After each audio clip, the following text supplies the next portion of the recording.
Call to order. I have a regular meeting, Goodyear City Council, 18 May 2009. Would you please join Councilmember Lord in the Pledge of Allegiance and invocation? I pledge allegiance to the flag of the United States of America and to the republic for which it stands, one nation, under God, indivisible, with liberty and justice for all.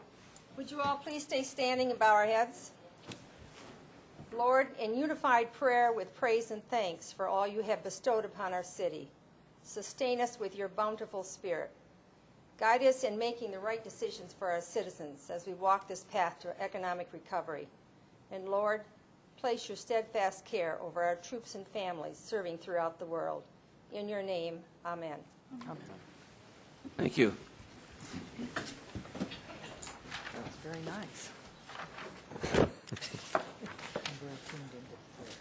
All members of council are in attendance today. We have no expenditures to approve or ratify. We have no communication. Would anyone from the public wish to address the council on any non-agenda item? Like to address the council on a subject not on tonight's agenda? Okay, we do have one, and that's me. I have a presentation to make to Dick Souza from the Arizona Municipal Risk Retention Pool. Dick, Councilmember Souza, previously Vice Mayor Souza, in recognition of your dedication and service as a member of the Board of Trustees, and Dick served for 9 years, from 2000 to 2009. So, Dick, congratulations, and thank you for all you did for all of us.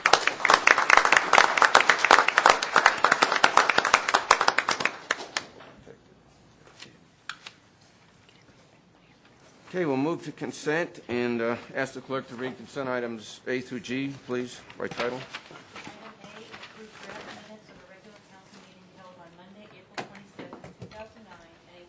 Held on May 4th, 2009. Item B, approve the map of dedication for a portion of Cotton Lane between Camelback Road and Indian School Road and a portion of Minnesota Avenue west of Cotton Lane.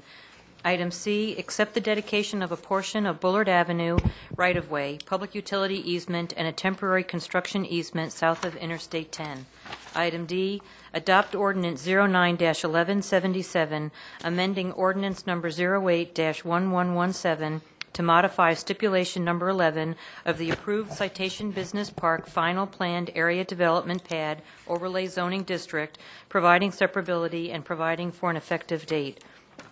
Item E, 1, authorize the city attorney and city manager to finalize the negotiations and authorize the city manager to execute an agreement with Dibble and Associates Consulting Engineers, Inc., substantially in the form attached as Exhibit A, to provide a feasibility analysis, alignment study, and construction phasing analysis to explore the viability of use of Adaman water to serve Estrella Mountain Ranch, and to authorize engineering staff to take all actions necessary to effectuate the terms of the executed agreement, and 2, authorize the city attorney and city manager to finalize the negotiations and authorize city manager to execute a participation agreement with NNP3, Estrella Mountain Ranch, LLC, a Delaware limited liability company, substantially in the form attached as Exhibit B, under which Newland agrees to pay 50% of the costs the city incurs under the Dibble contract, and to authorize engineering staff to take all actions necessary to effectuate the terms of the executed agreement. Item F, adopt Resolution 09-1306, approving the First Amendment to the Pre-Annexation Development Agreement with the State of Arizona regarding the annexation and infrastructure development of approximately 5,300 acres of land generally located south of the Patterson Road alignment, east of the Sonoran Desert National Monument, west of the Maricopa-Pinal County line, and north of State Route 238 within unincorporated Maricopa County in the city's Sonoran Valley planning area, and providing for an effective date. Item G, adopt Resolution 09-1308, authorizing the settlement of condemnation action filed by the city in Maricopa County, case number CV 2008-006780, for the acquisition of property interests needed for the construction of Bullard Avenue as part of the Goodyear Sports and Recreation Campus project, and providing for an effective date. Okay, thank you. Would anyone in the public wish to remove an item from the consent agenda? Would anyone on council wish to remove an item from the consent agenda? Seeing none, could I have a motion, please? Mr. Mayor, I move that we approve the consent agenda as read by the clerk. I'll second it. Motion from Vice Mayor Antoniak and a second from Councilmember Cavalier. Roll call vote, please. Vice Mayor Antoniak. Aye. Councilmember Sousa. Aye. Councilmember Cavalier. Aye. Councilmember Lord. Aye. Councilmember Holland. Aye. Councilmember Osborne. Aye. Mayor Kavanaugh. Aye. Passes 7-0. Okay, we'll move to business, and we have one item on our agenda. However, it's a public hearing, and then we have a vote on the resolution. So we'll have a public hearing to consider adoption of a resolution and an ordinance to amend water and sewer provisions of the Goodyear City Code and establish rates and fees. Open the public hearing and ask Sean Bradford to present.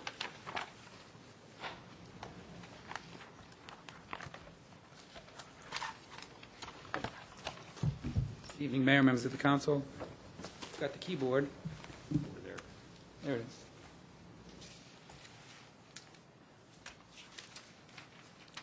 I'm going to move very quickly through the front part of this presentation. This is information that you've received in the past.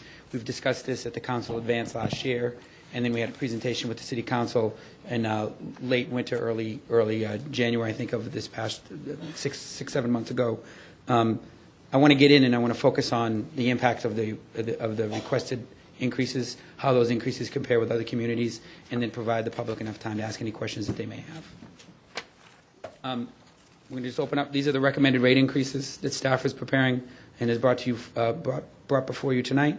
We're looking for a 10.2 average increase effective January 2010, 8.4% January 2011, 9.4% January 12, and 7.8% January 13. I just want to make a note that the last time the City Council approved a sewer increase, it was July 2006, and the last time we approved a water increase was July 2007. That was part of the Black and Beach utility plan that was presented to the Council in 2005. So why the increase? Just very simply, it's an increase in water resources. Treatment expenses continue to go up. Obviously, we have a large consumer of power and chemical costs. We're a 100% groundwater system, so power and chemical is very important. And then the biggest thing here is our high demand users are requiring us to put on our highest cost water supplies. And one of the things that we need to look at is adjusting the rate base to provide a proportionate distribution of those expenses to those high-end water users. Why this amount? City completed a cost of service study. We determined that our true operating costs could not be supported by a current rate structure. We looked at a unit cost by cost center basis. So each water supply, each treatment system on the wastewater side was looked at. How much does it cost to operate it? Can we operate it more efficiently? We looked at opportunities to reduce those O&M expenses. We're an enterprise fund, water and wastewater, but we do incur interdepartmental costs. We have support from finance. We have support from legal. We need to look at providing those cost recoveries. Otherwise, there's the issues that we have at hand today, which is the high-end water users are not covering their cost of service. It's causing our operating costs to go up and then ultimately causing a subsidy from the general fund, which is what's happening today. Sean, did you have a citizens committee? I did, and I'm going to briefly touch on what their issues were. But again, our water production costs, just very quickly, we have very cheap water. We have very expensive water in the city. A lot of our cheaper supplies have been impacted by the Superfund. We lost 4 of our lowest cost water resources. We've had to replace those with our higher cost water. The ones that I circled in red there are our reverse osmosis facilities. Very, very high cost. Drives up our total water production cost over and above what our expenditures are. Again, just very quickly, you've looked at this before. This is a supply versus demand chart. We've plotted the price of water. You can see our lowest cost water is at 82 cents a thousand. Our most expensive water is at $5.33 a thousand. And that blue line that kind of goes through the middle is what our summer flows, winter flows look like. So in the summertime, it requires us to put on our more expensive supplies. And in the wintertime, it affords us the opportunity to shut those supplies off. So what we've done is we're cycling off our reverse osmosis in the winter. That's our most costly supply. But unfortunately, in the summer, we have to put those online to meet those high-end water users' demands. That's why we want to make a shift in this rate structure to provide that cost recovery. our demand has slowed. We've still seen increases last summer, 2 to 5%. So while the city's overall growth is slowed even more than that, we've got infill, we've got existing homes that as those turn over, as those homes are sold, we're seeing demands. So we're projecting 4% average annual increases over 4 years. We may ultimately be a little less this year, but I think the goal is over a 4-year period, we're going to average about 4%. We've reduced our capital that we need to support that from 55 down to 16. And obviously, at a slower growth rate, inflation can have a little bit more of a detrimental effect to us. If inflation runs at 5 or 6%, utility cost, APS, 8-9% increases require us to increase our rates. Revenues, by reducing our growth rate, we've reduced the amount of money we'll collect. So we've seen at 10%, we would have collected about $11 million more than we're going to collect it at 4%. So what we've done proactively is we've reduced expenses by about $10 million. We're refinancing some of our debt, we're phasing in some of our programs, and we're reducing our O&M expenses. This is all in an effort to try to keep the rate increases as low as possible. So some of the rate design, and to answer Councilmember Holland's question, we did include a customer committee, a citizens committee. They provided us some goals. They didn't make specific recommendations, raise this rate, lower this rate, but they looked at kind of philosophy. What do you want us to focus on? So the citizen committee, we had 4 meetings. They ranked their pricing objectives. When we develop as staff working with the consultant a rate structure, what do you want our pricing objectives to be like? And their objectives were look at peak usage reduction, create a conservation rate that rewards low-end water users, and if the high-end water users need the water, we can provide it, but it'll be at a higher cost. That helps with peak usage reduction. Water conservation, making sure that we have revenue stability, and then cost of service equity, that we're not having one rate customer class, a low-end residential user subsidizing a high-end residential user. And we have a breakdown on those bills in a few minutes. So some of the policy issues that we've talked to the City Council on numerous occasions about is enterprise funds should include debt service. We need to maintain some level of operating reserves. We have to reimburse our general fund partners. We have to reimburse finance. We have to reimburse HR. That's our responsibility. And then we also need to fund a replacement reserve. So when the infrastructure that we get built today by the development community needs to be replaced, when we have a wastewater treatment plant be expanded through impact fees, that's great. But in 30 years or 50 years when that needs to be replaced, we can't go back to the developer and say, could you build us another one? We have to replace that infrastructure. So we need to start saving for that today, and we're looking at 1 to 2%, phasing that in over time as well. So the big issue that we've talked about again is the last study's goal was to provide self-sufficiency, and we didn't get there. Why? The big issue is it focused on the O&M. The last study focused on what were our operating expenses. They didn't look at, and the big thing is they didn't look at our debt coverage, our debt requirement. The thought was we would fund general obligation bond infrastructure, and that the collection of impact fees would be sufficient to cover that debt service. It's not. So the city and staff is making the recommendation is we shift to a revenue bond that is tied to the amount of revenues we generate. So we can't overspend. We can't go out and borrow $100 million worth of infrastructure if we don't have revenues to support that. We can't get too far in front of ourselves. There's a debt coverage requirement that's in there. So that's a little bit of added protection. And then it also takes the obligation of covering that debt away from the general obligation side and affords the city the opportunity to fund non-utility projects. Let the utility fund utility projects. That's the big issue. That's our recommendation. So you saw this slide last March at the advance. We haven't gotten there. Our debt coverage, our debt payments have exceeded what we thought we would have for revenues. Again, that was a function of the general obligation bonds. There is a subsidy. We're looking to end that subsidy. Our recommendation is to phase that out over 2 years. And we've got a 4-year rate study in front of you tonight that will afford us that opportunity.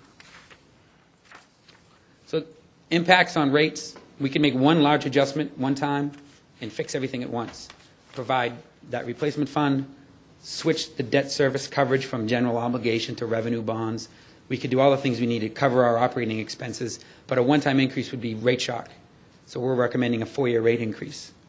We want to assume that property tax subsidy will be phased out over the first 2 years. So we're going to need it as a bridge, but we're going to develop the revenue and the structure that's necessary to end that subsidy.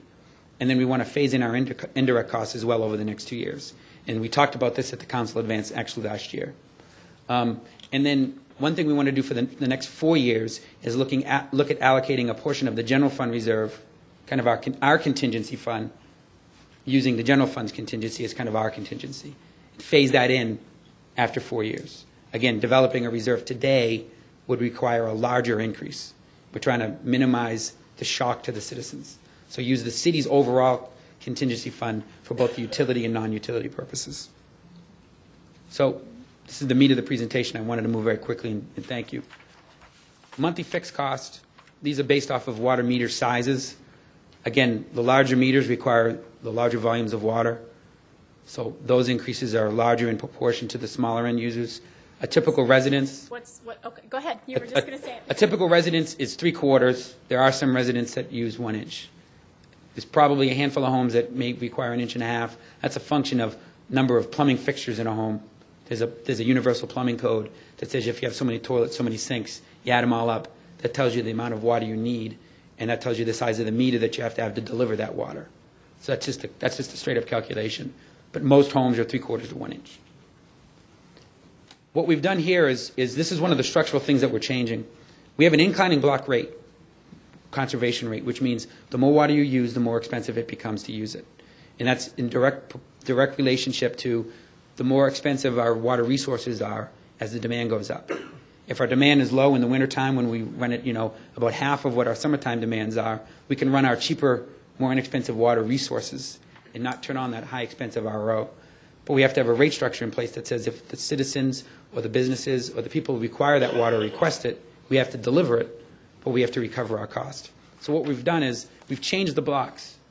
The existing blocks are 8, 12, 10, and 30, which means if you used 9,000 gallons, you would pay 8,000 gallons today at $1.76 a thousand, and then you would pay 1,000 gallons at $2.70. We've switched that, and we've done that based off of what our residents use. The typical residents in Goodyear is about 8,000 gallons. Our low-end water users are about 4,000, and our typical high-end residential users are 10 or 12,000. So we've tried to incorporate the majority of our residential customers in our first 2 tiered rates. So you can see our rates have actually gone down a bit. The tier rate has gone down. The first 6,000 is at $1.27. The next 6,000 is at $2.54. And then as the demand starts to creep up, that's when our expenses go disproportionately higher. So we've raised those 3rd and 4th tiers quite a bit from where they are today. Commercial. In the city today, we have 2 customer classes. We have residents and everybody else. So we have a commercial customer today is non-residential. What we're looking to do, and one of the recommendations from the Citizens Committee, is looking at splitting that out. So we're proposing an irrigation class, and I have a slide on that in a minute. But with our customers, our commercial customers, again, we're trying to shift that burden to the high-end commercial users. They're the ones that are requiring us to put on our high-cost water. We need to recover those costs. And I have a slide that shows the percentage of customers per each class, and I'll get to that in a minute. Irrigation. This doesn't exist today. You have a commercial customer that uses water for irrigation only, not agricultural uses, but irrigation. The city will be our biggest irrigation class customer with all of our right-of-way landscaping, medians, those things. Those can, if not managed properly, use a tremendous amount of water. We need to recover that cost. Again, you'll see in the slides that we have, the majority of our irrigation class customers use less than 80,000 gallons. But there are some that use over that. And we need to build a mechanism and have a rate structure to recover those costs. It's unfortunate, but our rate structure is built and our resources are built that our higher-end water supplies are more costly. We're trying to change the way we do business, looking at bringing in Adam and some other things to lower that in the future. But the way it stands today, our most expensive water supplies are disproportionate to our lower cost. That slide I showed earlier was 82 cents is our cheapest, $5.33 is our most expensive. So it's difficult to build a rate base on that. Again, we charge a wastewater a monthly fixed fee. Again, a typical residence, 3/4, 1 inch, has seen some increases. Wastewater volumes. The way we bill wastewater in the city is we take your winter, if you're a resident, we take your lowest 3 months of the year, winter quarter average. It's the usage in December, January, and February, billed in January, February, and March. You take that usage, and if you use 1,000 gallons a month, we take 80% of that, 800 gallons a month, and make that your monthly sewer charge for the entire year. And the thought is, in actuality, when we analyze the data, over 60% of our water in the summertime is used for outdoor purposes, swimming pools, landscape irrigation. You just typically use more water in the summertime than you do in the wintertime. The majority of that water doesn't make its way back into the sewer system. So we fixed the rate system in such a way that the winter quarter average is the driver for residential customers. Now, for a commercial customer, it's 80% of the total water consumed. Because again, a typical commercial customer, a big box retailer, the majority of their property is the store or the business.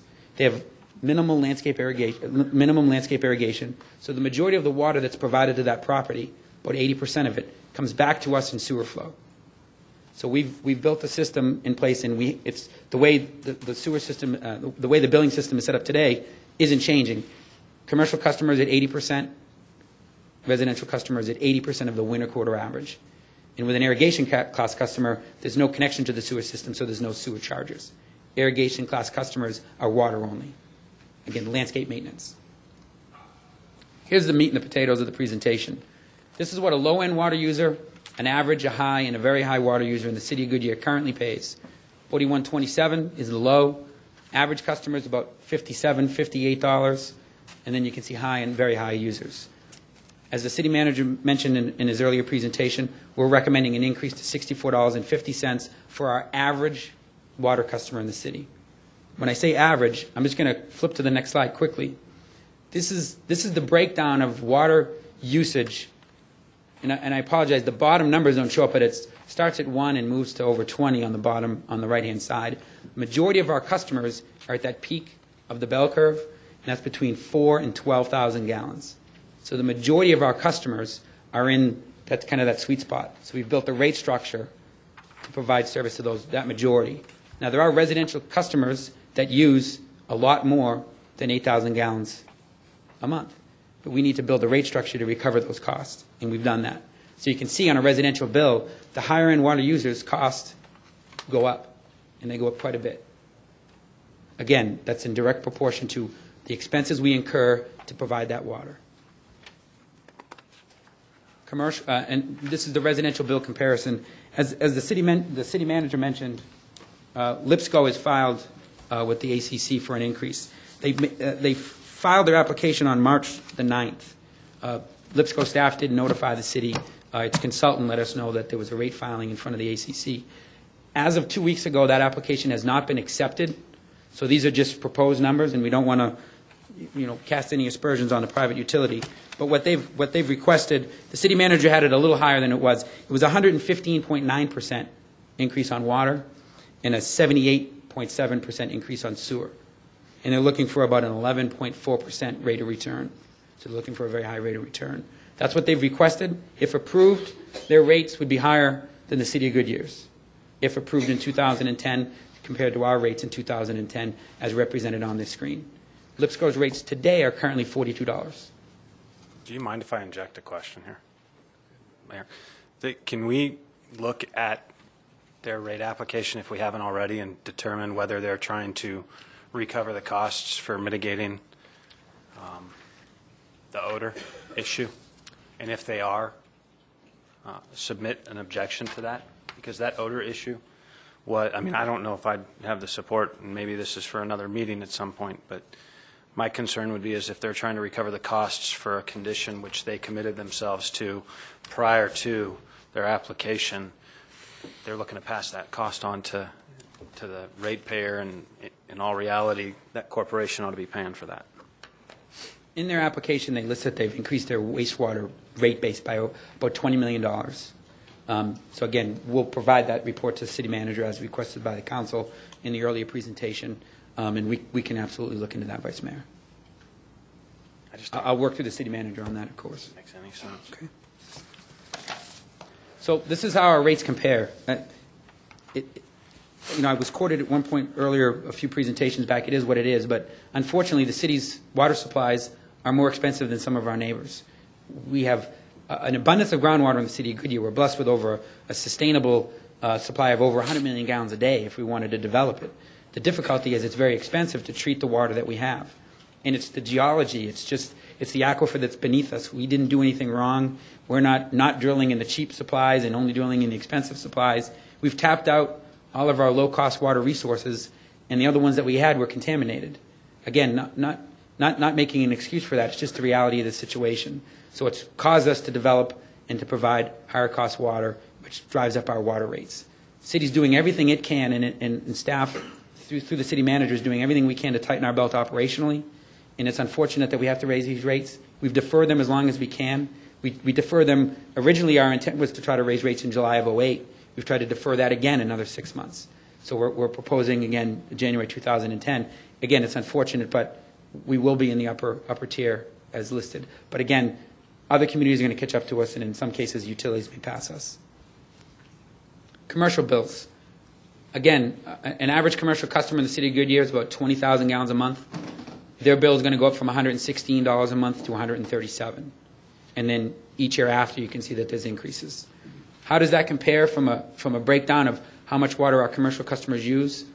The majority of our commercial customers use less than 20,000 gallons. There are some commercial customers, you can see way out at the end of that slide, that use 190, 200,000 gallons a month. And we can provide them 190, 200,000 gallons per month. But it'll have to be at a rate that's sufficient to support those expenses. That's the rate structure that we've developed.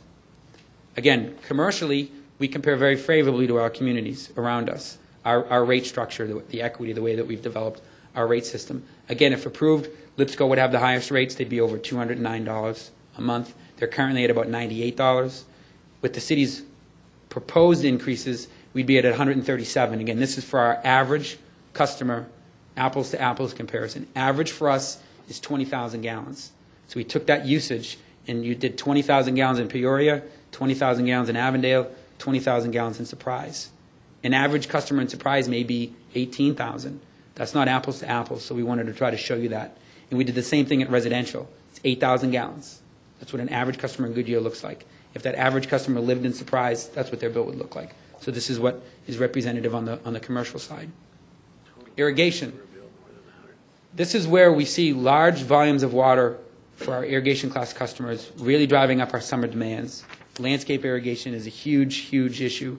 The city's trying to be as proactive as it can. We've done an audit of our facilities. Again, we're our largest customer, so we're trying to maintain and working with Mike Svets in the Park and Recreation Department to lower our water usage, trying to be as efficient as we can. We've offered, and it's on our website, we've offered HOAs free tune-ups in the entire city.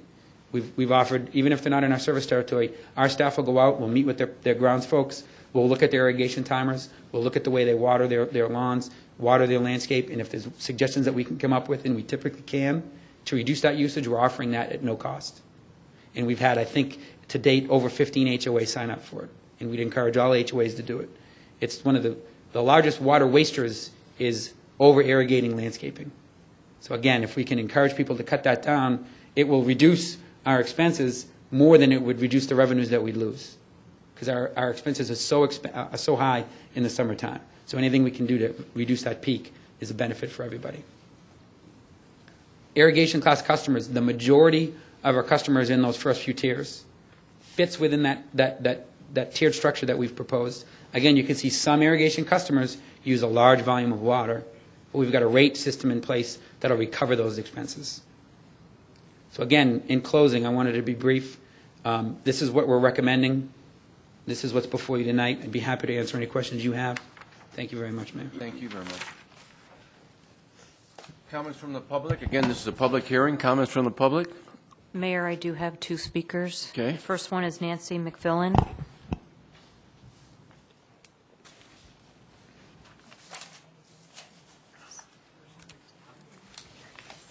Good evening. Good evening. My name's Nancy McFillan. I live in Australia Mountain Ranch, and I'm very concerned with this increase. I have found out over the past year and a half that the appliances that we have in the majority of our communities are being blown. I moved in June of '06. I have replaced 3 hot water heaters and 3 osmosis systems. My community, which is Mesquite Highlands, is having problems with our pools. We have to drain them, our washers, our dishwashers. I provided you with that information tonight so that you could look over some of the comments from some of our residents. We did come and meet with the mayor and the city manager, and it was decided that they would come out and they would check my water, which they did on the 24th of April. We did a field test that day, and the field test came out at 34 grains per hardness. It was sent to one of the labs, and that came back at 29.23. I attended the water meeting that Sean presented to us, and that evening, before leaving my home, I filled up a bottle of water and took it out of my hose bib, and I asked Sean to test it, which he did, and that came back at 38. Typically, that is the number around our house, somewhere between 38 and 41. My husband tests on a constant basis. It was also decided that the city was going to go and check various different PUEs, and as you can see, that is provided, and Australia has one of the highest at 37.4. So obviously, until the water quality is the same throughout the city of Goodyear, I am not in favor of any increases in Australia. I purchased my home, I upgraded to the best possible softener, and what I'm ending up with is that the softener that has been installed in our homes cannot handle this type of hardness. We received no disclosure information that we would need to be concerned with this when we moved into our community. I'm not sure whether that is a city responsibility, a developer, or a builder, but it's been a failure completely within our community. I don't know what the answer is, but there needs to be a resolution to it. There was a citizens committee that was formed, yet the quality of the water was never asked as far as a task for them to discuss.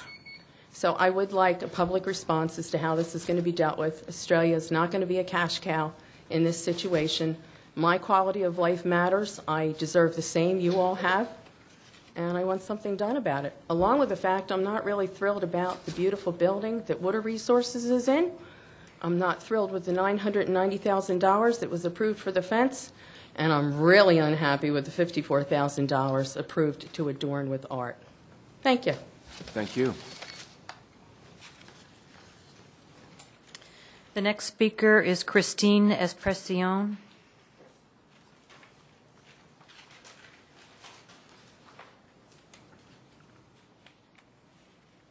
Good evening, everyone. My name is Christine Espressione. I am a resident of Estrella Mountain Ranch as well, and a neighbor of Nancy. And I have to say I'm pretty disappointed with the findings of this city as far as our water goes. I moved here in 2006, bought a brand new home. I've already had a problem with my water heater. And because of this, I have been told by my plumber that it would require me to flush my water heater once a month. So we have the worst water in Estrella Mountain Ranch, and I don't think that's any secret now. But I'll be damned if we're paying Mercedes rates and getting a scooter out of this, if you know what I mean. So while I see Sean Bradford's points about the cost of service, keep in mind that with the horrible water situation we have there, we are forced to drain our water heater. I'm forced to drain my pool more often. We can never keep a pH up there for some reason, and it's because of the hardness of the water. I don't mind paying for services that I get, but in this situation, simply saying that the water is water when Canyon Trails has a water hardness of 10.5 and I have one of 37.4, I have a problem with that as paying the same rate as everyone else.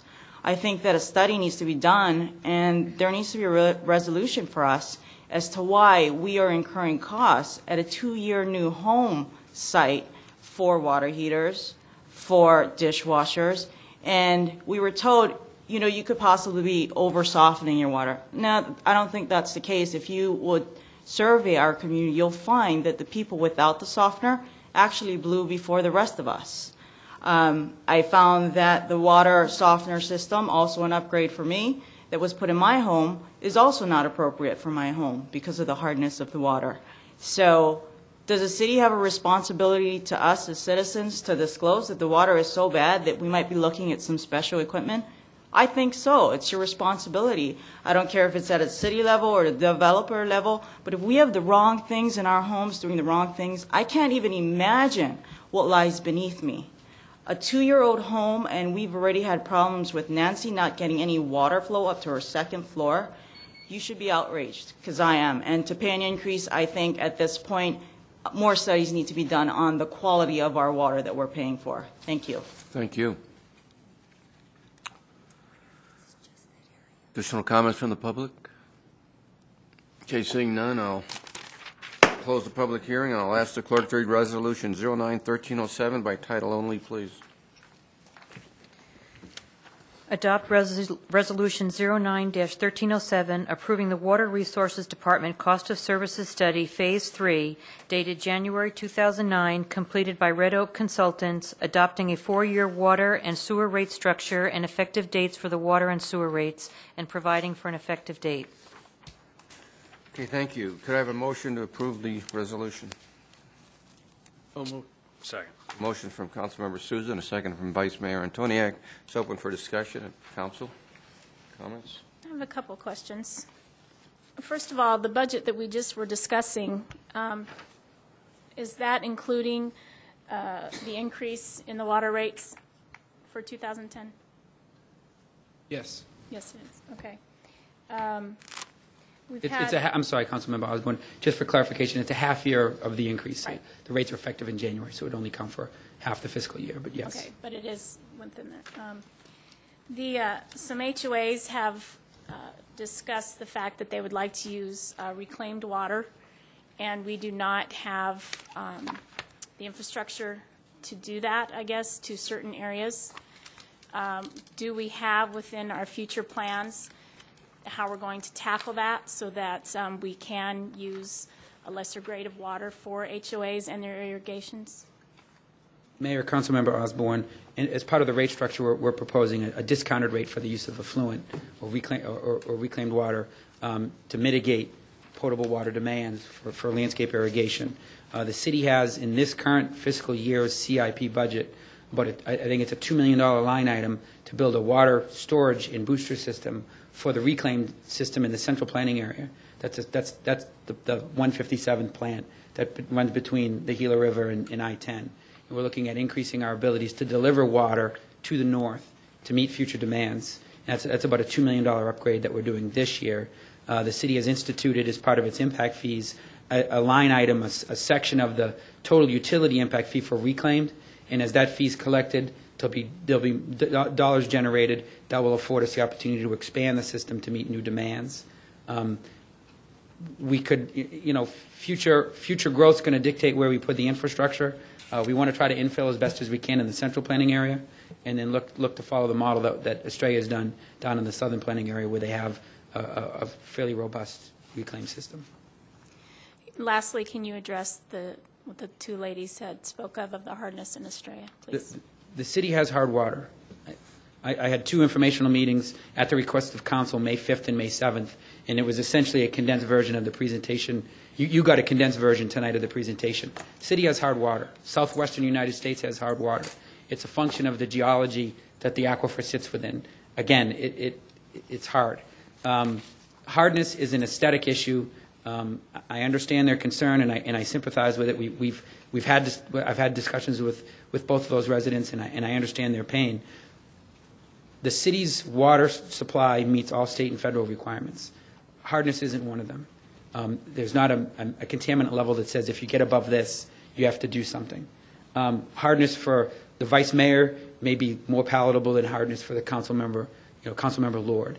It's purely on an individualistic basis. If you do soften your water, a typical water softener, in the vast majority, I would assume, that's installed in Goodyear, replace the magnesium and calcium that makes up the hard water with sodium. You're replacing it, and you're actually making your water saltier. If you soften your entire water supply going into your home, you could shorten the life. It's in the manufacturer's brochures. You can shorten the life of some appliances because you're providing a hot water heater or a dishwasher with saltier water. Salt corrodes. Again, it's an aesthetic issue. Some people soften, some people don't. Unfortunately, in the valley, probably 60% of homes have water softeners. Most of the people in the valley are, migrants from another part of the country where the water isn't as hard here. It's an unfortunate circumstance, but there's not much that the city can do about it, short of a massive water softening system that would drive costs even further. And have you spoken to Newland about any kind of documentation that they give to their homeowners when things are purchased? We haven't, the Water Resources Public Works Department hasn't. We'd be happy to engage Newland in that dialogue. Again, there's certain requirements that they have to divulge, and Harvey's group would probably be better equipped to say what they need to talk about or what they, as far as disclosures. Again, hardness isn't an issue from a regulatory standpoint, but we could certainly engage them in a dialogue. I would argue that we'd engage everyone. No need to single out just one area of the city. Look at that across the board. I'm not sure if we have any authority to make them do that. Is that on Again, the I water understand. quality report? Is hardness part of the water quality? I don't believe so. Not required by law, is it? Yeah, okay. Is this just in this area, in this Mesquite Highlands? Because It's just, have we been hearing it from other neighborhoods in that area?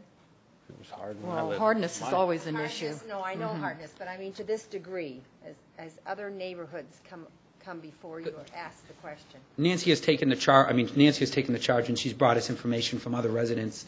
But from that development, from Mesquite Highlands, this is so I'm many not certain homes. where those residents were, but the community of Estrella is essentially serviced from the Bullard Water Campus, and that's a blended supply of five water resources that are brought in there, and they're treated with some reverse osmosis, and the majority of that water is delivered to the south. So Estrella essentially is getting a consistent stream of water from those 5 resources, from those 5 wells. I don't know what I don't think that the law says they have to disclose the hardness of water, unfortunately.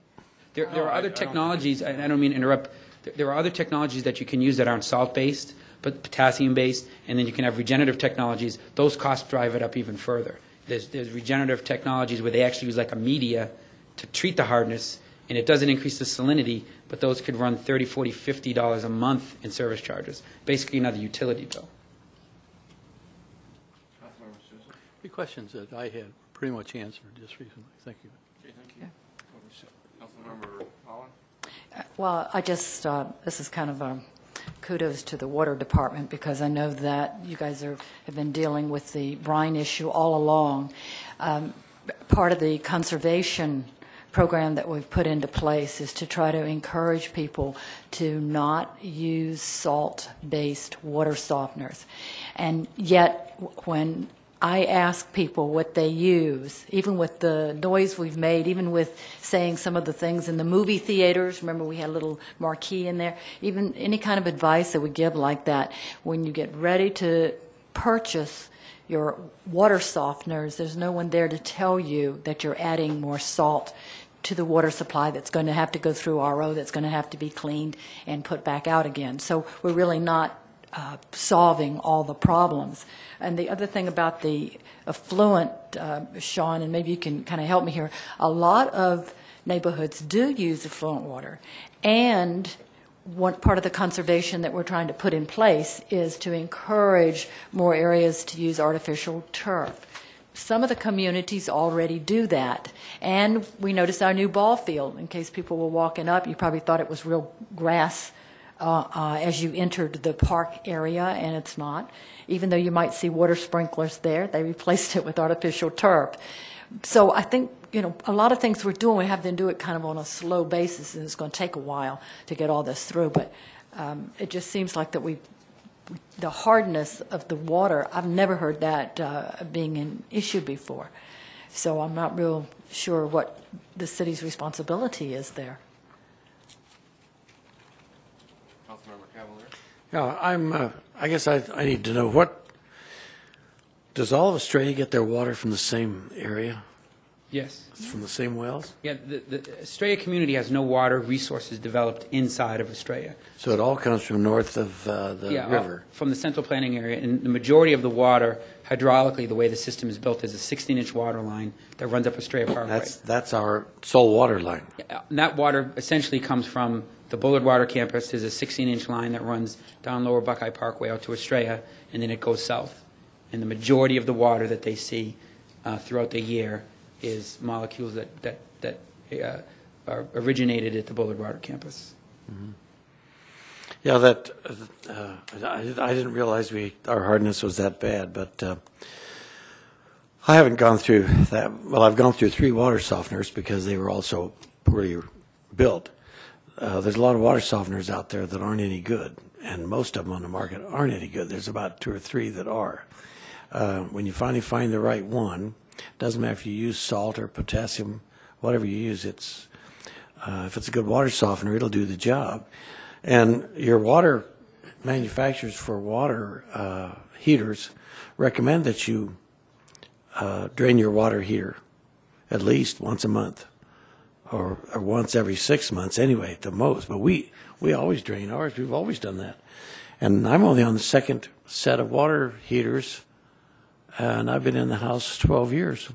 So I thought that was pretty good. And with the new technology in water heaters, they've got new ones out now that have lifetime warranties on that part of it. Then my other question is this. The effluent that comes out of the Corgott Wash, is that still going down? Are we doing anything with that yet? The effluent that's treated at the Corgott Water, Right. the Corgott Water Reclamation Facility is still being discharged into the wash. Okay. The plant isn't permitted for Class A plus effluent.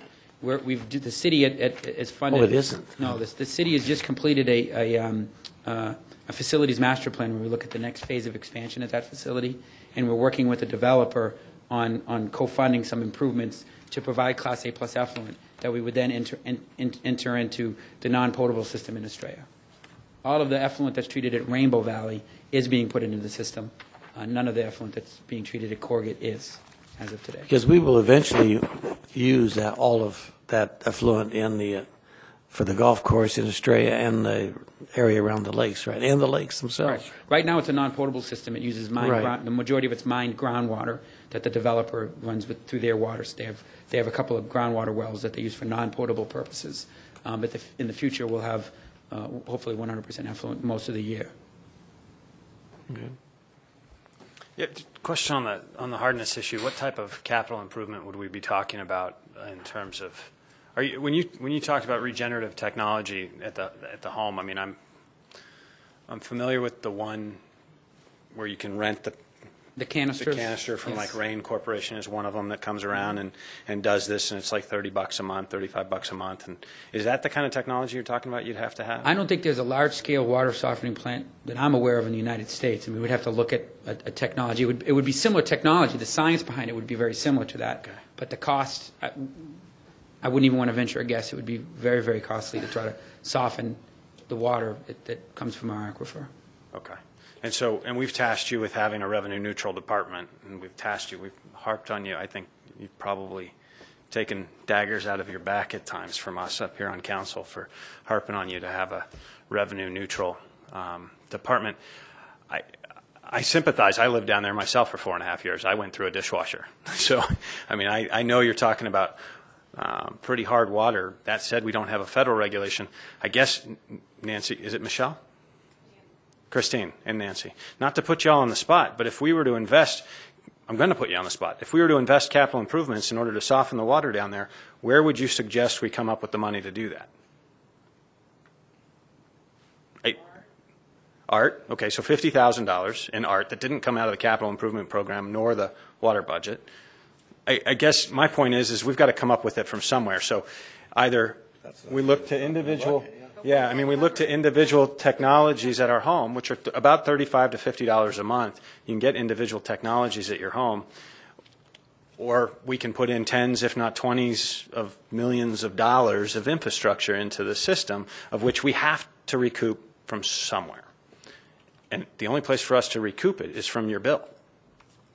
So I know, sorry, she's raising her hand. I don't necessarily want to have a public debate, but I guess I didn't hear that on where to recoup that cost, and so we can have that public debate maybe when we come back up for public hearing or on the sidebar. But I'd like to ask, as you're having your dialogue in your communities, think through that and think, where do we recoup the cost? Because the city, as you've heard tonight, I mean, we went through a pretty lengthy debate, is not a bottomless pit. I mean, we're talking about raising sales taxes and other things, and so it's hard to come up with that capital improvement and the money to deal with the hardness. So it's a fact of life. It's a fact of life we have to deal with in the Southwest United States. I mean, we're hit on arsenic. We're hit on a number of other things in the Southwest United States in our water quality, and it is abnormally high as compared to the rest of the United States. But it's a cost of living here.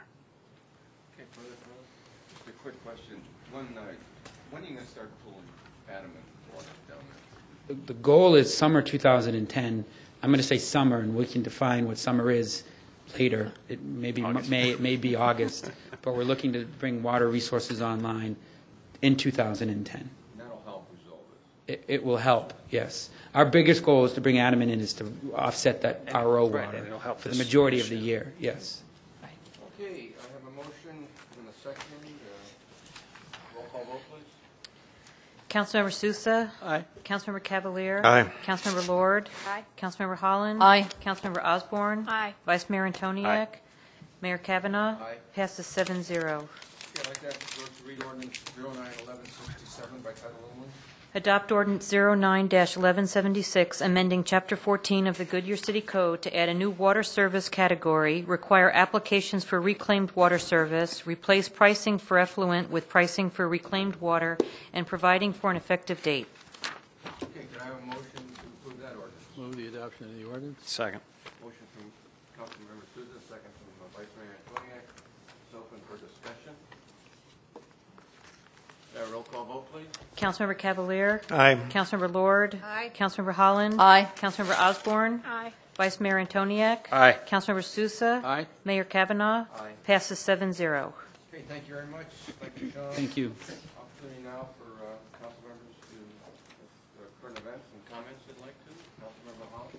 I had a couple of things I'd like to bring up. Last week, we had folks come to visit our Water Resources Department from the Water Users Association, and I think they were pretty impressed by all the work that we've done since it had looked so bad. A couple of them had been down about 5 years ago, and they just couldn't believe the improvements that we've made, and have made it possible for our folks to continue to work down there without having with their morale intact and become more efficient because they're out of those old trailers that were down there, and the odors have changed a lot too. So it's just, I think they were really impressed with what we had been managed to do with our limited funds. The other thing that happened to me today was that I got invited as a representative of the council to attend a special needs class that attended the baseball game about 6 weeks ago. I think if Parrish is still in here, he'll correct me. About 6 weeks ago, and a lot of them are special needs children coming from the city of Goodyear, and they get bused to the Buckeye School District. And here they had these tickets, and so Parrish helped work it out that we were able to provide peanuts, popcorn, Cracker Jacks, and good old hot dogs, and they were just absolutely thrilled. So I went down there today where they had their little celebration and showed all their pictures that were taken, and had a little girl come running up to me and grab hold of me, and she just said, Brenda Holland, I just missed you so much. And I said, how can you miss me? You've never met me. She said, I just want to say, take me out to the ball game. So, that was worth it. It was worth everything. So I felt really proud to be asked to participate today. Thank you. Okay, thank you. I do. No. Osborne. Actually, this last week I went on a 2-hour tour of the El Rio, and that was pretty cool to see, especially for the future of Goodyear, what our system could be.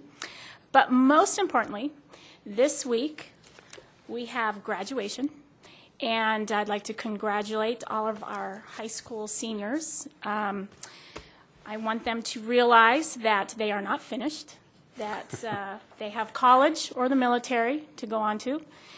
And the ones that cannot do either one of those items, that to persevere and that to continue on with their goals. I was very excited this, first of all, I will have to admit, as a mother, but as a council member, I attended two very important events this last week. One was the state track and field tournament. And I have to tell you, City of Goodyear has some incredibly talented athletes in our town. And congratulations to Desert Edge and Millennium and Agua Fria and Verado and Estrella Foothills. They all did wonderful. But I also was at the Millennium High School Honor Awards ceremony. And this year, Millennium had their highest amount of scholarships awarded to their students in the sum of at least $8 million. Those are successes that we need to let people know continue to happen in our town. And I was very proud of them all. So I just wanted to leave them with that. Thank you. Thank you. Councilmember Lord. Well, I'd just like to congratulate staff on helping with the Green Expo Day.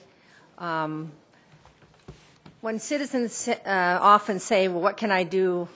How can I help? How can I be a part of the city? This was a prime example of this. The idea began when a group of, from the Environmental Club at Pebble Creek, I asked if they would take the time to be presented a program from GPEC and from our economic development on a bill that is in the Senate at this time on renewable energy tax credit. And from that meeting, we extended that to the Chamber of Commerce, and our mayor sat on a panel there talking about the same bill. And that night, this group from Pebble Creek said, we'd like to help do a green day in Goodyear and bring renewable energy vendors in. And that's what they did. And I think the mayor can talk more about this because he did the introduction and thank you to the different companies that were there. So Goodyear citizens do make a difference. It was a great event, and I hope it will grow to where we have more vendors and more people attending next year. And thank you, staff, for all your hard work. Thank you. Good summary of that. Thank you, Mr. Mayor. You know, several weeks ago, I made comment about, in my prayers, about our military. And last week, I attended this meeting through telecommunications.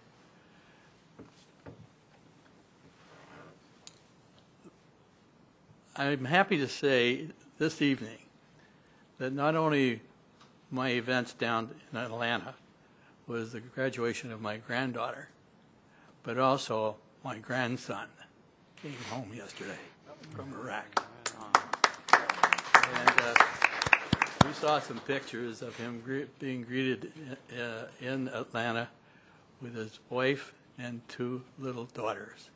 Tell you, I'm a man, but I cried. I cried.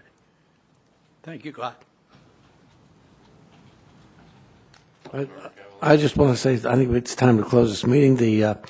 Tonight is the mayor's anniversary, and I think we need to be, anyway, allow him to get away so he can get to his anniversary party. How many years? 23. Happy anniversary. So, I think Wally and Joe, I think, are still in the crowd, but congratulations on whomever has a victory tomorrow, and appreciate everything you've done and endured over the last several months as you've gone about seeking to join us up here. And also congratulate Joe. He's celebrating 35 tomorrow night, so he gets stuck at a meeting, and all Joe's going to be doing is checking his phone at dinner tomorrow night. So. Okay. Okay, for the city manager. Nothing this evening, Mr. Mayor. I'll let you go home. Okay. Any questions of staff by council?